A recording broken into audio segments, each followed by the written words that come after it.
Hey, everybody. Thank you for listening to the Healthy Project podcast. I got a great guest in the building today. No stranger to the show, actually, one of my first guests, Ria. Hey, thank you so much for being on with me today. It's my pleasure, Corey. It's good to be back in season 2. Season two. Yeah, man. So, for those who don't know who you were from the first, season of the podcast, quickly kind of explain to us what you do and what you've been up to. I am, I guess, the black belt of health coaching, if you want to put it that way. There's more that I mean, I do everything in terms of coaching, training, nutrition, the kinesiology aspect to it. I do remedial massage. I'm sorry, my cat little Kiki just wants to be a part of the party. Um, so yeah, basically, there's not much I don't do. Anything to do with the body health, I'm fixing bodies, changing lives, mindsets, everything, anything that's game changing for a person in their life. It's like, what can I help with? How can we help you? Let's roll. Let's do it. Right, right. Just adding value wherever you can for a client. Yeah. So I have Right. a clinic in a gym. So I'm kind of in between both. So it's whatever the person presents with on the day. So if we need but we always train. Oh, perfect. Right on. Right on. Well, I'm glad you're doing well. So the big topic for today, I know you are a huge basketball fan. I am as well, and I know it's been a few months since the uh, the documentary of the Chicago Bulls and the Last Dance happened, but I really wanted to get your thoughts on it, and I really believe there's a connection between Michael Jordan's mindset and how people approach their health and their life, good and bad. I mean, there's good and bad, right? So first, your thoughts on the documentary, and when you watched it. I firstly about bloody time that it came out. Right? I mean, talk about prolonging, the doco on a superstar like Michael Jordan. Um, and I watched it I finished it about 2 months ago. I think it's probably been about 2 months. Yeah. Um, wow, like yeah, brilliant. I love. I mean, obviously, I'm a massive fan. Since I was a little girl. He's the whole reason why I lived and breathed basketball from when I was a little kid to, I mean, I still love it now. So he was the driving force for that. And, a big reason why I had game, to be honest, is so everyone wanted to be like Mike. Yeah. I don't know one person when I was a kid, and I grew up in Illinois. So I was automatically a Bulls fan. And Mhm. having Michael on the team did not hurt my fandom at all. It just increased it dramatically. And you're right. Everybody wanted to do, like, after every game, I would go out to the basketball hoop and do the fadeaways, anything he was doing, all the crazy shots.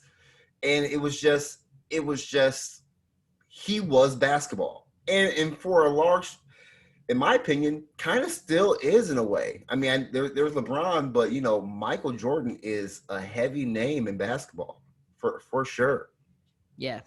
Um, He's left his legacy, that's for sure. I mean, oh everyone's just yeah, tried to everyone's a little bit of him, it's just a dose of him in their game and their style and what they do, especially even with mine, because he does, like you said, he does those fadeaways, he does those jump shots, and you're just like, I want to do that too. yeah, absolutely. And I think we all knew that he had this kind of deep, intense mindset around winning, right? But the documentary really let us know kind of where he was at. There was parts in there where this is where I started when I was watching it. I was thinking like, wow, this is if people would think like this around changing their life, we would have a lot of healthy people in this world. I mean, there was times where he was talking about how he had to make up things in his mind to get an advantage over the team. And I was just thinking, like, if we can just say, let's just say a general topic of weight loss. We're not even talking about diabetes or any kind of chronic disease, just weight Yep. loss. Mhm. And we can have a lot of the people that I see, I'm curious about the mindset of the people that come to see you. It's always the first is always everything they can't do. I can't do this because of XYZ. I can't walk because I'm busy, or I can't lift weights because I hurt my back 10 years ago. And it's all that. But if you were like, I'm going to destroy this workout because I'm not going to let my back defeat me, or put yourself in this mindset of you're taking control and you're going to give yourself the upper hand, man, the things that people can do in their life. You know what I mean? Like, so Mhm. when he was talking about making up stories in his mind to get the upper hand on a player or something, like I thought that was just brilliant. It might sound crazy to some people, like you would make up something, but to me that was brilliant. Yeah, definitely. I agree. And it's funny because when he speaks like that, I found myself resonating with a lot of what he said. You know, it's not like you're trying to bring the ugly out of people, but you're trying to bring fuel to the fire, because that's the biggest driving force is the why. It's the why you want to, you know. And you're speaking about weight loss. It's like, how many times do people come see you and I, and they're just like, I just need to lose some weight, and you know, and everything will be, but why do you want to lose weight? Why is that important? Because when they Right. really hone in on these specifics, that is the fuel to the fire to actually motivate themselves to keep to do the work, to make the nutritional changes, to do the exercise, to actually schedule it in their day, you know. Right, right. And it's just, it can just be something little. I mean, I feel like when even professionals like ourselves, when we talk about mindset, right? And um, and do you believe that it has to be something super dramatic? Like what, like if you're talking to a client and you're trying to, you see they have a mindset issue, right? Mhm. Um, doesn't necessarily have to be some huge dramatic change in their mindset. Um, when you see that, you know, what do you want to do with that client? Like when someone comes into you, like the example you just gave, and was like, yeah, I want to lose some weight, but they're not explaining their why, or maybe they don't know what their why is yet. You know, how do Yeah, you work with a client like that to get them to understand, to get them to their why, and to switch that mindset? I dig deeper. I dig deeper because, like you said, sometimes they don't actually know, but sometimes they do know and they don't want to say it out loud. So one, it's you know, building that rapport, and them feeling comfortable enough to disclose to us like what their true desire really is.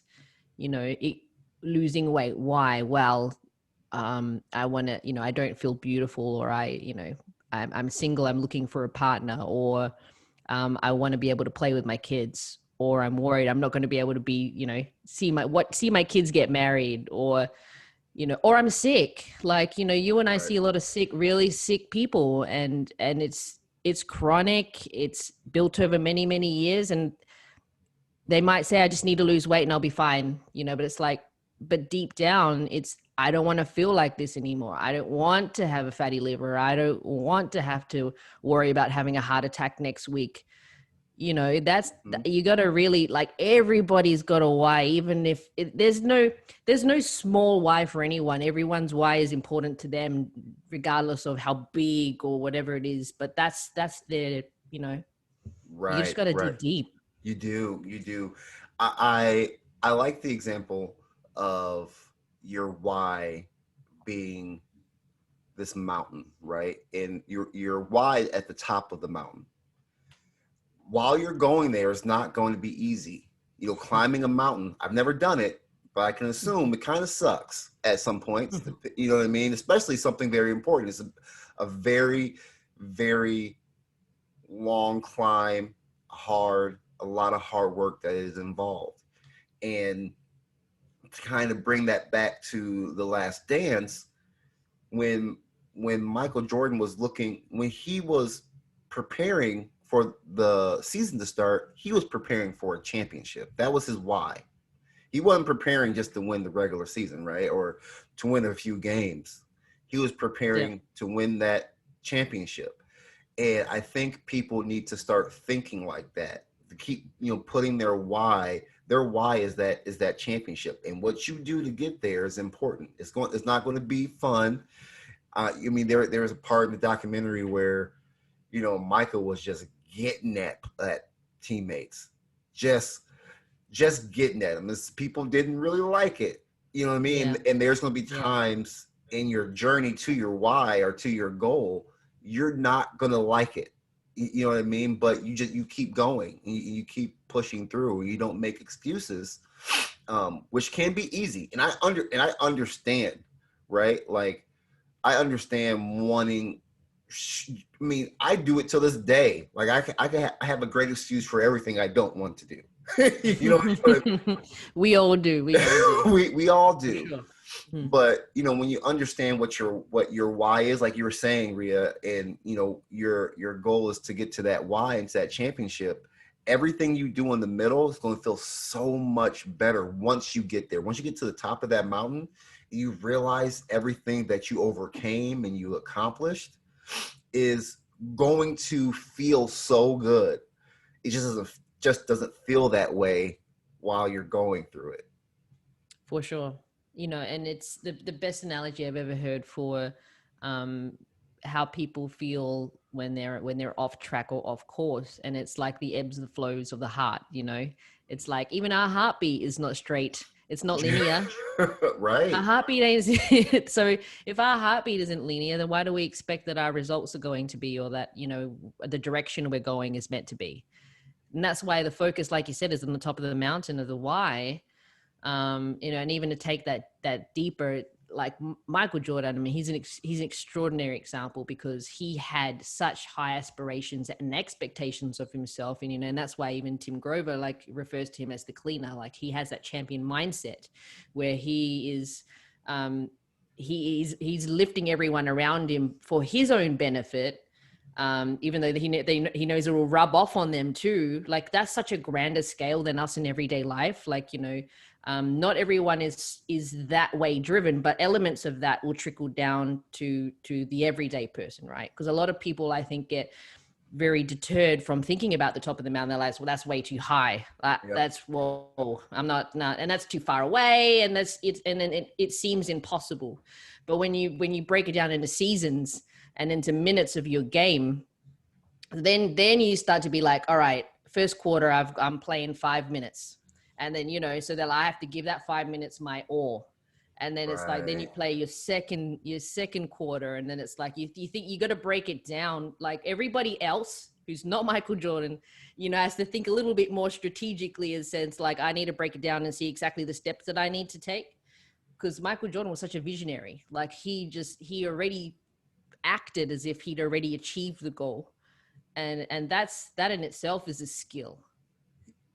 You know what I mean? Yeah, I do. I like, first of all, I like what you said. That is very, very powerful, in the sense of not everybody's Michael Jordan is going to have that mindset. So if you can break down your mindset into minutes played or into seasons, that is a lot more doable, still effective, but a lot more doable for a lot of people. You know what I mean? Like, not everybody's Michael Jordan, and so driven. And I guess that is the coach's job to realize that, or to understand that about their client.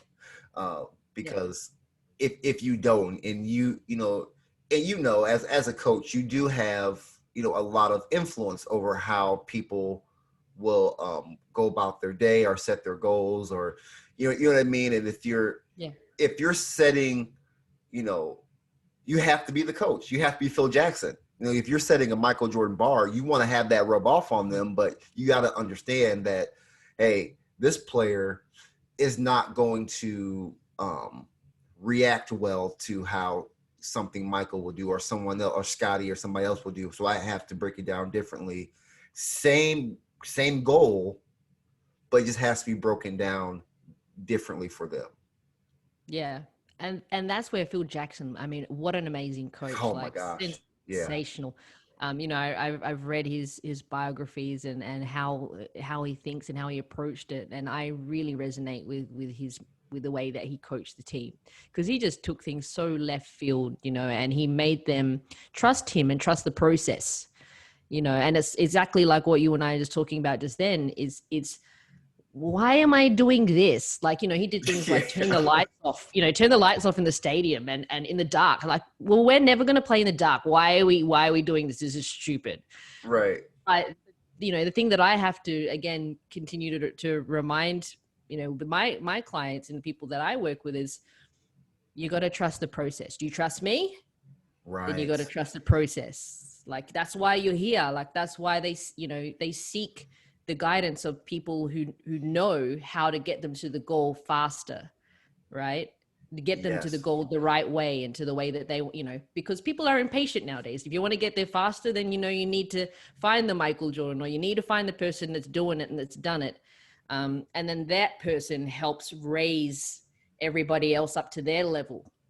Yes. You know? I think this is a very good point for other, if there are other coaches or health educators that are listening to this or watching this right now, is as a coach and the influence that you have, even though, you know, I try to take the, um, I try to, you know, the patient is in control, right? I'm doing a little dance with them to, you know, it's their life, they're in control, but you have to understand that even though the care is client centered or patient centered, you are the expert, right? So you are creating that game plan.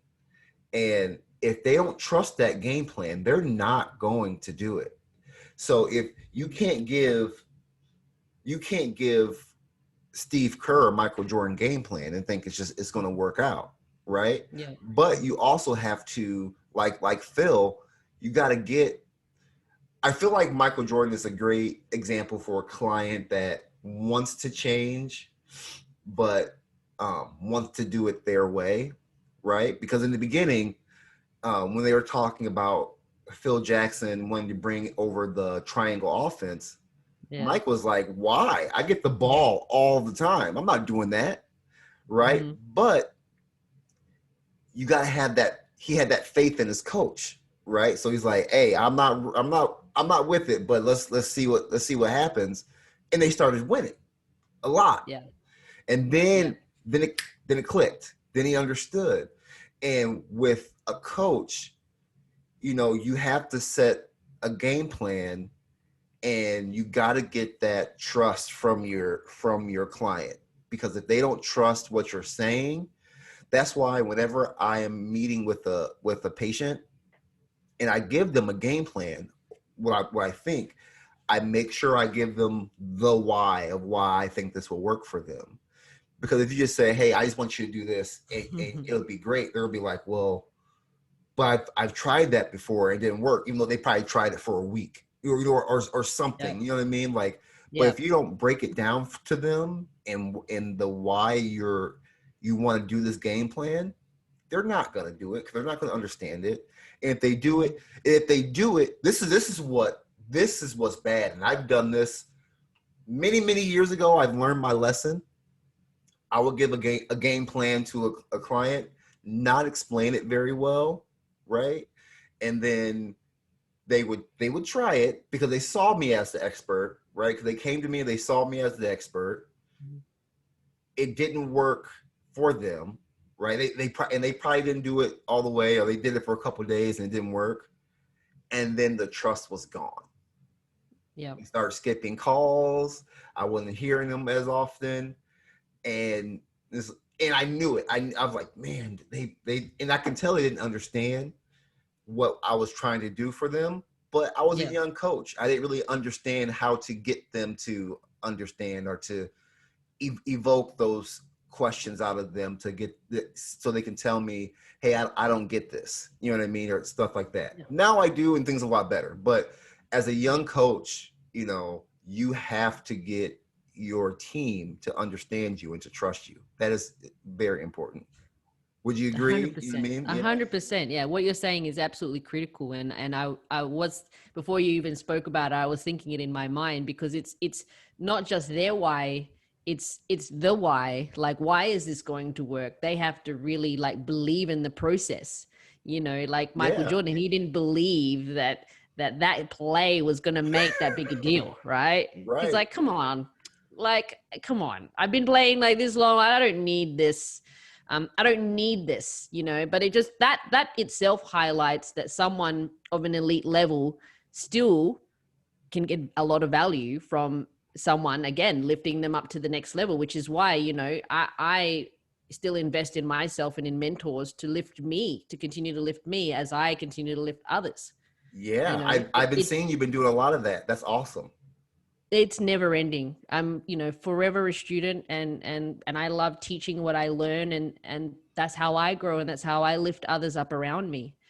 But to add on to what you were saying, I absolutely have that same experience. You know, that the failures were the ones you're like, oh, if I only just did it that way, like I really didn't get through to them, or, you know. And it's hard to not like get down on yourself about it, because, you know, we want to help everyone. We want to put like our little superhero cape on and be Yes. like, I'm going to help everyone. But at the end of the day, it's like, you know, one, they have to trust you enough to listen to you, to let you to explain why what we believe this intended plan is, that we lay out for them, is going to work. And then they have to be on board with that. And they'll be like, yeah, pump, let's do this. Because Yes. that responsibility, I'll say to them, like, look, I'll give you all of the tools you need, but it's on you. Like, Yeah. you have to execute. Like, if I give you this and you do nothing, you'll get nothing. Right. Right. And yes, there's a responsibility they have. It's not all on the coach. You know what I mean? You know what I mean? Like, Mm-hmm. you definitely have to set them up for success. Like that Yeah. is your job of setting, like you said, you can give them all the tools, but they got to put in the work. They have to believe that that work they're putting in is going to have a positive outcome, right? Yeah. Yeah. So It's a work with process. It's a work yes, with. absolutely, absolutely. So let's talk about your mindset a little bit, Ria. What things I know you do a lot of investment in yourself, and that's great. That's a great mindset tool. I wish I did more of it. I do a little bit, but definitely not on the scale that you are. I'm getting there. Um, um, what are some things that you feel like are beneficial to keeping your mindset at a top level? Continually setting goals. And if there is the big hairy audacious goal, as they call it, you know, the top of the mountain, and that's your one thing, um, build reverse engineer down from that, basically, Hmm. and break it down into actionable steps. Because the problem is, well, the biggest problem I've even found with myself is I want to do everything, and then sometimes you do nothing because you haven't actually like made that action plan, even with yourself, and scheduled it in. You know, like you and Yeah. I, we had to schedule it in to speak. You know, we're in different time zones, and you know, you got to schedule in that workout. And like, yeah, that's the biggest thing for me was realizing the impact and the importance of making time. Because the biggest complaint for me, you know, or my excuse, is I don't have time. Right. And I got to call myself on my own BS sometimes and be like, we all have the same hours in the day, Ria. Like, just quit making excuses, lock it in, get it done. And you know, and that's how I've been able to excel in all of the areas that I focus on, because I don't just focus on my business or my training. Like, there are a lot of different elements to my life that are important to me. And you know, and even it's making time for family. Like, you got to look after all of the little areas of your life, and make sure you're not leaving anyone or anything behind, because that's a thorn in your side, really. Hmm. If you know, if you're thinking, oh man, I really wish I had time to catch up with that friend. It's like, well, make time, pick up the phone, call that person. If anything Yeah. we've learned from COVID, it's like life is too short. Like I went to a funeral today, and it's like you make time for it. You make time, you go, and it really makes you think and reflect about life and how short it really is, and to Yeah. really make the time to chase and go after what you want, because the last thing you want to do is have regret of what you wish you would have done. Oh, absolutely. Absolutely. That is um one of the things that I'm starting to learn and realize more as I um look to improve my mindset more than it was, is what you're saying. We have time, but it seems like we can, not everybody, but, and I'm just speaking for myself, I can say I'm too busy, right? But when I reflect on my day, was I sitting watching ESPN for 45 minutes? Like, what could I have done in that 45 minutes that was maybe productive? But what I've noticed for me that has improved my productivity is not necessarily scheduled, quiet time, but having a quiet, having a quiet time to really think about what my goals for the day are. That's why I get up early. Like I do work out, and during that workout, during my exercise time, that hour I have, I don't listen to music. I think about what I'm going to do today and how I've started with the win. I got up and I got to the gym. I started my day a winner. That's how I see it. I won Yeah, already, right? that's So awesome. how do I keep winning? And that is my, even though it sounds crazy to some people, how, because the gym in the morning here, empty. There is like nobody there. So it's really, really nice, but there's music going there. You can hear Hmm. things, but like, it's almost like a game day for me. Once I'm locked in there, I hear nothing. Just my thoughts. So I'm not sitting and being quiet, but like it's just like it's my time to really get my day going. You know, Yeah, you know what I mean? And 100%. that has been so beneficial for me. You know what I mean? Like just really just focusing in on what I'm trying to accomplish for today, how I want to be the best coach for the patients I'm going to see that day, how I want to improve in other aspects of my life, and how I'm going to do that. And I do that in my exercise routine slash quiet time. And it's beneficial for everybody to have something like that. To have a moment in your day where you're planning your day, where you're strategizing, where you're figuring out what you're going to do. Because if you go into your day without a plan, it makes it easier for those moments where you do sit down and just do nothing, Yeah. right? Mhm. Because we can, it's such a fast-paced world, like you were saying earlier. It can seem like when you're sitting down, you may feel like you're busy. It's like, man, you're sitting down watching TV and you're like, man, I can't go do that. I got so much other stuff I got to do, but you're just sitting. You're just sitting down or watching TV, and it just kind of sneaks up on you. You don't even realize it. There are times where I could be doing something I don't even realize I'm doing nothing. I don't even realize it. Um, so that leads But to my, sometimes that's okay too. sometimes That's that's okay. Yeah, sometimes that's exactly. okay. Yeah. Yeah, yes, that's a very good point. Um, it's sometimes it's okay, and but in my mind, if for, and I'm just speaking for me, I don't want to speak for anybody else. If if I'm climbing my mountain to my why, right, whatever, and I feel like I have multiple whys, like, why did I start the podcast? Why am I seeing patients? There are different things that I am doing, which leads to like a time where I need to just sit and chill. Like, I might be doing too much, Oh, right? for sure. But during that time, if I'm trying to stay focused on my mindset and really achieve these goals, um, sitting down and doing nothing's not going to help that, right?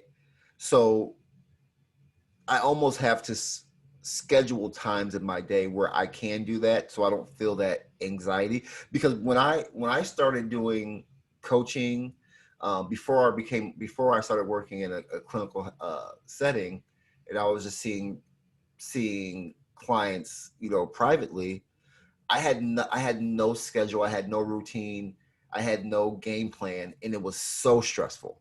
You know what I mean? Like it was just very stressful.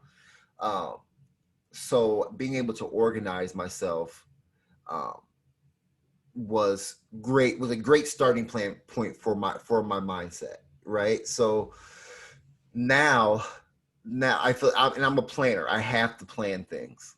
Like that's just how I work. Like it has to be planned. It's like I have to plan quiet time so I can feel good about taking it. Yep. Like because so when I say just sitting down doing nothing, like if it was not planned, then like like okay, I'm just wasting my time, and then that anxiety, then that Yep. anxiety comes. So, but yeah, so the next question I have, Ria, is we have this positive, you know, look at Michael for his mindset, but there are times where that mindset can have a negative impact on yourself, people around you. Um, what are what do you think? I just want your thoughts. Like, what do you think about the negative sides of a mindset like that?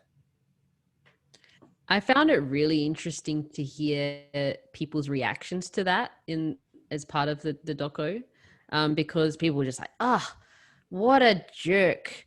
Oh, I Right. can't believe he, and like, oh, I used to really look like it." Actually put a dampen on his image for a lot of people, and I found that really really fascinating.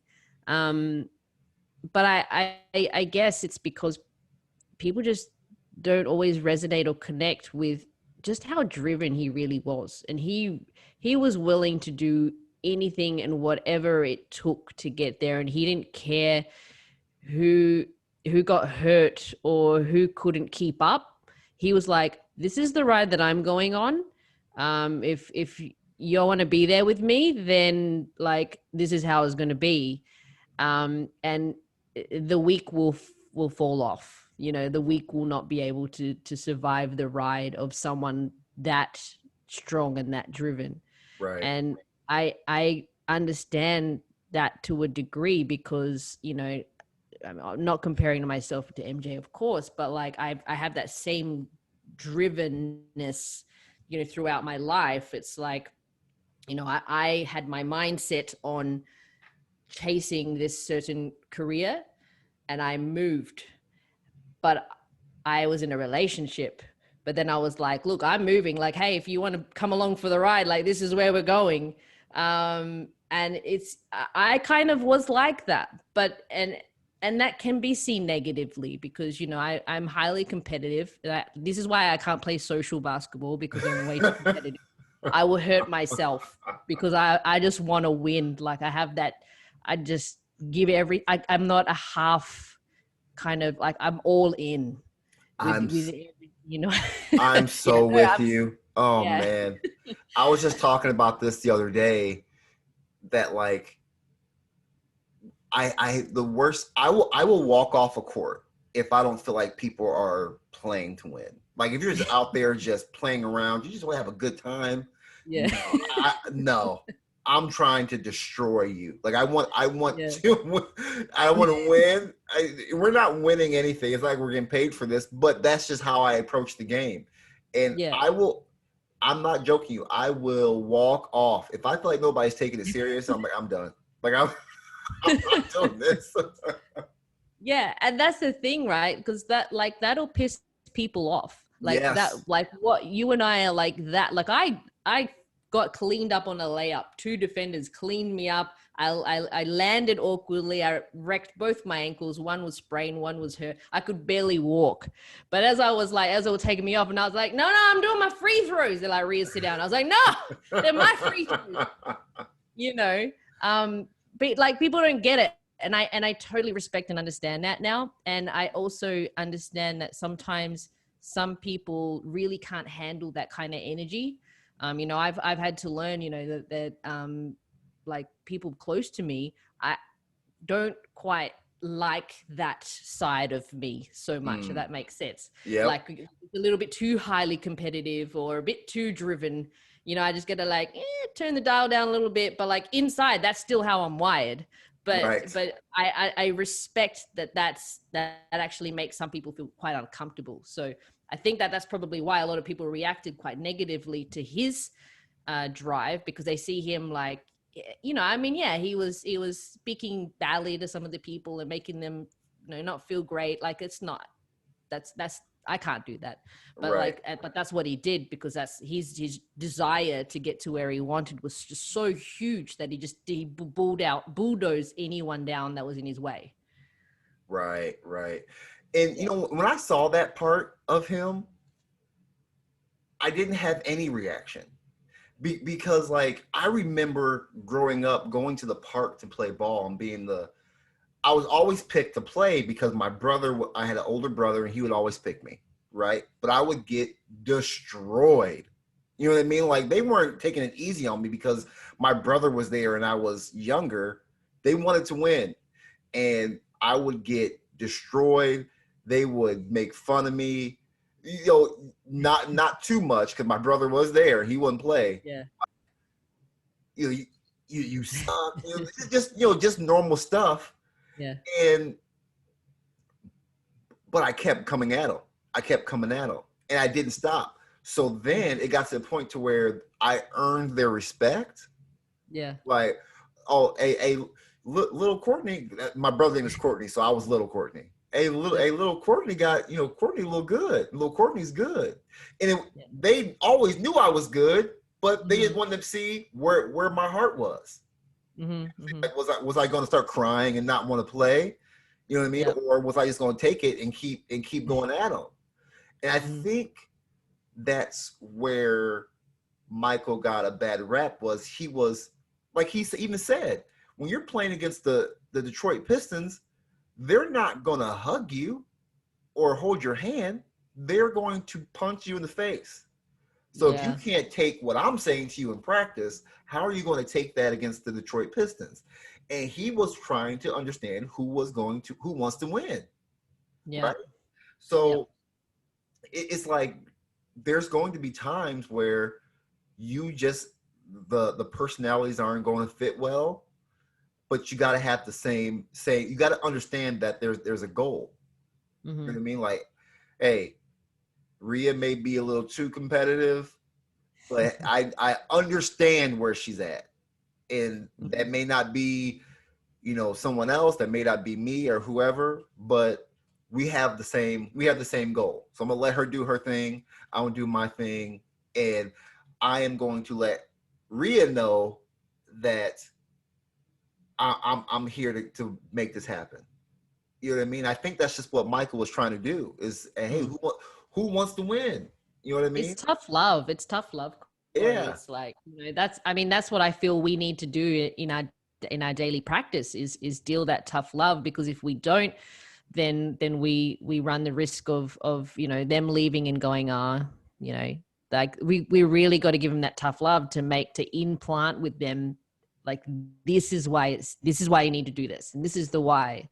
And to bring it back to basketball, like smack talk, that happens all the time, right? Like that happens on the court, pros, doesn't matter what level, you know. And I think what I didn't realize growing up was my little cousin, who was about 9 years younger than me, like, you know, because I love ball so much. So he's like, all right, here's the ball. Now this is how we're going to play. And I taught him, you know, and I wanted him to be good. And I didn't realize how much I pushed him. I thought we were just playing for fun. I loved it. So I lived and breathed basketball, but then he learned to live and breathe it. And he says, obviously it was a big reflection on me, because I was an influence in his life. I taught him how to play. I'd make him shoot and do it again, and shoot and do it Yep. again, and do that drill again, do it again, do it again, until like he got really good. And he actually almost got drafted into college ball over in the US from Oh, Australia, which is wow. a pretty big deal. And he said, I owe it to you. And I was like, wow, like I actually didn't even realize I was just sharing my passion with him. Right. And that it became such a passion for him. And even to this day, he still coaches, like he still loves the sport. Like, unfortunately he didn't quite make it. And that really was a crushing moment for him. But he still loves it. We can still, connect over it. And now he's coaching other young kids. So it's fantastic. Yeah, and you know what? And as you were saying that, it brought up a thought, and it's that when you're coaching someone and you're pushing them, and it may seem like you're being mean, but if you coming from a good place, they're going to appreciate that.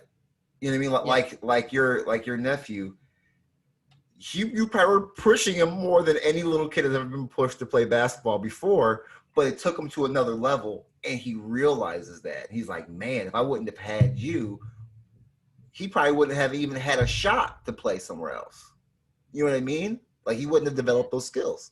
So like as a coach or a trainer or whatever, um, I feel like you can give some tough love if it's coming from the right place. Like A you, place of love. a A place place of of love, because Mhm. they got to understand, your client has to understand, hey, just as bad as you want to meet your why, I want that just as much as you do. Like, and Yeah. they have to truly understand that you want that too. um and if they're having a bad week or a bad month, or they're just not doing something, you got to let them know in a professional way. Like, you just be like, Mm. you just can't be like, you suck. Like, what are you doing? Like, like you can't have that kind of Yeah. mentality. But you got to be able to. You just can't be the good, nice coach all the time. You got to have a mixture of, hey, this is what you're doing, but this is what we, how can we improve this? What do you think we can do to improve this? Like, there are things that need improvements. They're trying to change their life. They're not going to do it right all the time.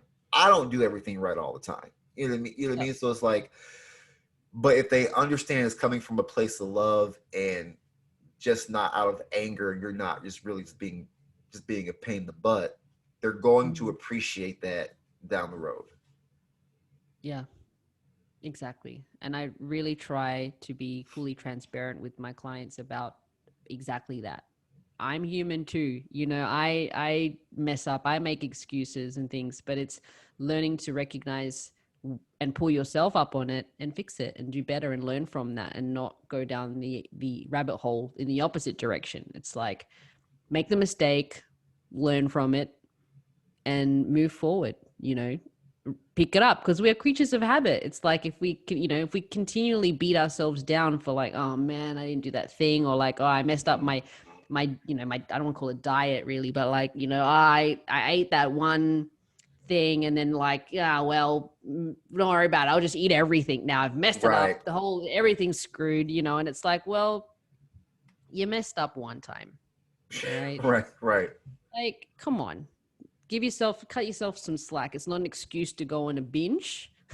Right. It's like Right. I like cake. I like nice, Absolutely. treats as well. Like, but I don't eat it all weekend. I don't have a cheat day. I don't believe in a cheat day or a cheat weekend or anything like that. Hmm. I believe in treating myself to a nice, you know, what wouldn't be really nutritional, so should I say, to eat. But hey, look, live, enjoy. If that's what you want to eat, you know, eat it every now and then, but don't do it every day. Yeah. So, I mean, exactly. It goes back to, I did a post about being mindful mm, a few days ago, and that's kind of what, that's what I'm thinking. Like, you can still enjoy yourself, but be mindful of how you're doing. I have people come into my office that I see monthly, right? Just once a month, check in, Mhm. and they'll tell me I did awful. I did awful, Corey. I'm like, tell me about it. What's going on? Well, a few weeks ago, we had friends over, and I I had way too much good food. All right, I had some dessert, and I'm like, so one day out of the month is determining how well you did. Like we gotta chill out a little bit on this. Like people feel like they have to be perfect, and there's there's a mental part of this where, hey, you have to be mindful of, I can enjoy this day and know that this lifetime of improvement, like your health and wellness is a lifetime improvement. Like there's no end. Like, hey, by 2025, that's how long I got before I gotta get to my goal. Like you're constantly improving yourself. Like you gotta, this is a long-term deal here. So having cake or having a good time every now and then, and but still sticking to you know a proper eating plan is okay. Like it's okay. Like it's not going to determine if you win or lose. You know what I mean? Like bringing it back to basketball. If you lose if you lose one game, doesn't mean you don't win the championship, right? You know what I mean? Like, oh, we lost, like we're done. You know what I mean? Because what the Bulls that last season, I know I can tell you they lost more than one game, but they didn't think they were out of, they didn't think they were done. You know what I mean? So Yeah. it's it's a forever game. This health and wellness improvement stuff, man, and having enjoy yourself, but also understand when you need to stop enjoying yourself too much. You know what I mean? Like Yeah. cake on a You're right on the money. yeah, Yeah. With the mindfulness, and I've been trying to drive like awareness, because it's like mm, obviously as with you, like we talk about nutrition, but I have the training aspect, so I'm trying to really help people connect their mind to their body and learn it, because most people aren't connected to their body. They're really, right, what do you mean I have to, like, oh, is that how I fix, posture is really terrible and nowadays, and people are yeah, walking around quite tight, and quite uncomfortable, and they've just accepted it to be their normal. With me in my clinic, that's not acceptable. That's not the normal where I, on my level, and like I said, I try to raise everybody up, and it's like you no longer find that acceptable, right? It's right, like the awareness of like you can barely walk because your feet or your knees or your are aching, your hips, and it's like, what are you going to do about that? you right, know right, it's a like you said, it's a whole thing. Like it's awareness of your body, it's awareness of your mindfulness, what you're putting into your body. I respect and love myself so much so that I you couldn't pay me to eat junk food. Like there mm, would, like you couldn't pay me, like I couldn't do it. I think I would feel physically ill if I had to eat junk food at this point, because I understand, I break the breakdown of what's in it so much. It's almost like it would be disrespectful to myself to do that. And that's why it's important for us to help people understand that. It's like, look, okay, you got to eat the good foods because that gives you the nutrients and the vitamins and the macros and everything that we need to get in the daily life to perform. But just understand that by putting in these other things, this is how this is going to affect your performance. It's right, almost like how people, like, alcoholics and people who take recreational drugs, it's like there's the come down to that. It is the same thing to sugar and saturated fats. There's, like, I was actually quite mindful today of what I ate because I knew I was going to have a very long day today. And like I said, with the funeral in the middle of it, and speaking with you, I wanted to make sure that I was still going to be able to be affluent and to be able to engage and connect with you, as best as I could, knowing that my output for the day was going to be quite extreme. So I was actually really mindful of what I put in my body. I made sure I didn't eat anything that would disrupt my ability and my thinking, because their foods make you make your mind foggy. Like, you know, you Yeah. could even overdo it with the coffee, right? Like you and I, we love our coffee, right? Yeah. But you can also overdo it to the point where you're just like, and you're like, what are you even like? You're too far gone. Like that's, you know. So Yeah. you gotta. It's finding like what fuels work for you, because like I'm very you know, sensitive to caffeine, right? I love it, but I can't have too much of it, because then it tips me over too far the other way. And then there are certain foods that I know if I eat it, I'm slow. Like Right. time slows down, but not in a good way, because you feel kind of like dumb afterwards. Right. So it's yeah, it's a whole game changing like thing to realize that it's everything, and you have control over of all of these things if you allow yourself to learn and to be part of the process. And that's why, like, yeah, as cheesy as it sounds, like my business is all about wellness and performance, because it is this, it's everything. You know, Right. it's the mind body soul connection, like how you said, getting up in the morning. You know, our last chat was about what my morning routine was at that stage, and filling your cup first, and how important it was for Yeah. us to fill our cup first, so that we can overflow and fill up everybody else's along the day, you know. And it's so true. Like it's invigorating to be able to start your day on that kind of level. Absolutely. Absolutely. Ria, you know, thank you so much. How about we leave the people with, we gave them a lot in this episode.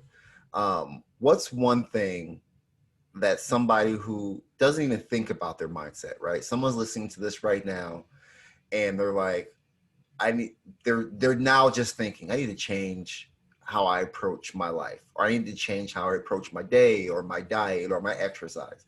Mhm. What's one mindset change that someone can make to get them going to approach their why and to improve their life? What's one thing that you've learned from your coaching and from the things that you're doing to improve yourself? What's one simple thing people can start with? I think if people, if someone is really struggling to find out what their why actually is, I think it's important to get pen to paper.